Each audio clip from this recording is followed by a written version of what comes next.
Et j'ai envie de dire, la police genevoise est-elle menottée? Parce que j'ai l'impression qu'elle n'est pas libre d'agir. Elle est d'un côté libre, mais dès qu'elle tombe sur des choses étranges,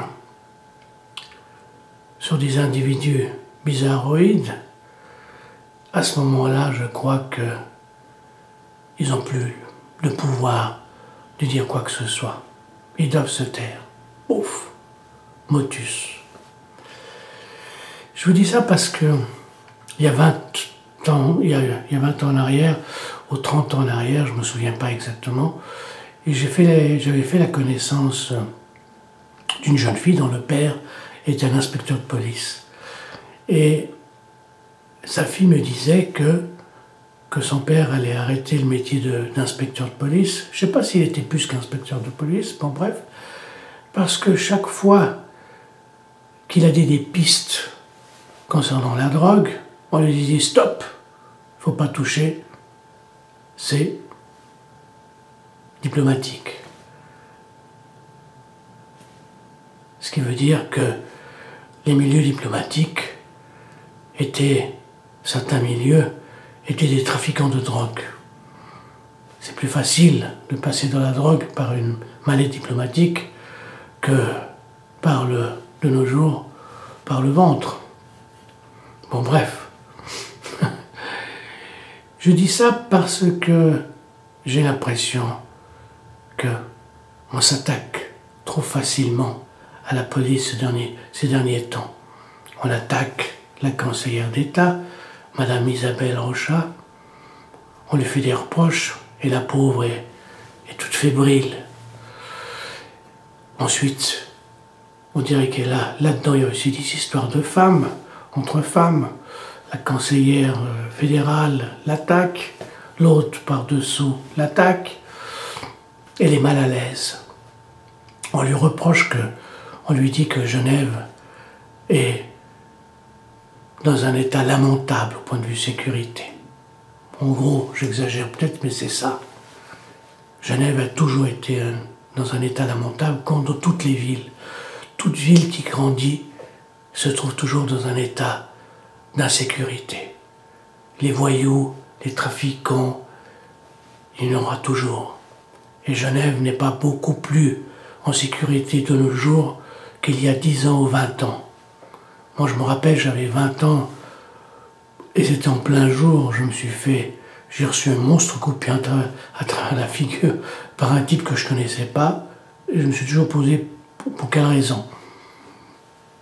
Il ne me trouvait pas sympathique, sans doute, mais pour vous dire que c'était des coups gratuits.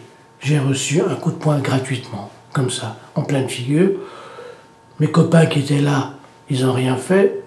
Qu'est-ce que vous voulez que je vous dise? C'était comme ça. Tout le monde s'est trouvé étonné. Voilà. Mais c'était ça, il y a 20, 30 ans en arrière, même plus que ça. Bon, bref. Vouloir mettre plus de flics dans une société, je ne crois pas que ça améliore une société. Je crois que ça me rappelle un peu, ça me fait penser à ces médecins. Au lieu de soigner le mal, ils vous donnent des palliatifs, ils vous donnent des médicaments pour vous soulager. Les gendarmes en plus, ce serait des palliatifs. C'est la société qui va de travers, c'est la société qui grandit, c'est Genève qui grandit, qui devient de plus en plus ouverte au monde.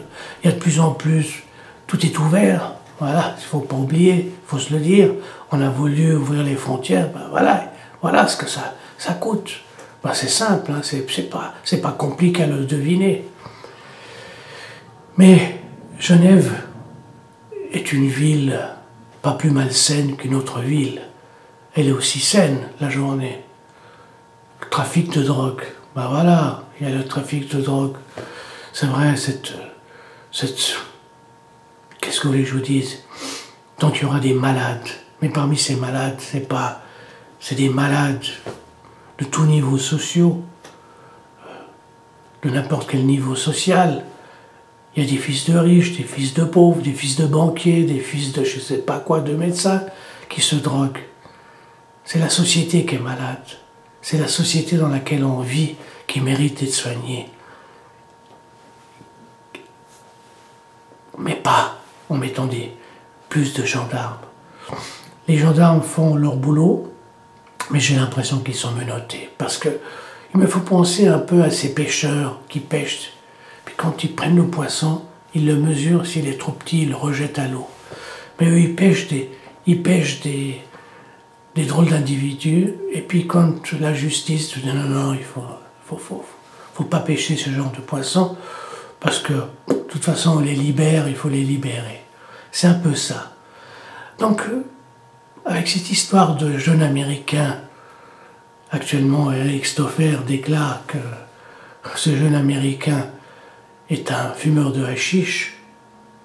Rien ne m'étonne, il y a tellement de fumeurs de hashish de nos jours, parmi ces étudiants, parmi les jeunes, parmi tous ces gens-là qui vont chercher à cet âge-là, à l'âge de 20 ans, qui cherchent à gauche, à droite de l'herbe pour fumer. Moi, ça ne m'étonne pas. Moi, j'ai jamais été un fumeur de hashish, parce que dans mon enfance, j'ai connu cette odeur qui me dérangeait, puisque je suis né en Égypte, et là-bas, il y avait des fumeurs de hashish.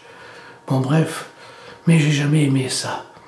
Mais que voulez-vous, la jeunesse fume. Et puis il faut dire, vous savez, les fils de politiciens, les fils de diplomates, tous ces fils, des fils à papa, ce genre d'individus, héros de la nuit, à la recherche un peu de ci, de ça, d'aventure, de hashish, et des fois un peu plus. Eh ben, c'est plutôt ces gens-là qu'il faudrait leur dire de rester chez vous. Regardez la télévision, bien qu'elle n'est pas si intelligente que ça, la télévision. Mais il faut cesser de dire qu'il faut plus de flics, plus de gendarmes. Plus de gendarmes, ça nous mènera nulle part. Je suis vraiment désolé, mais c'est ça.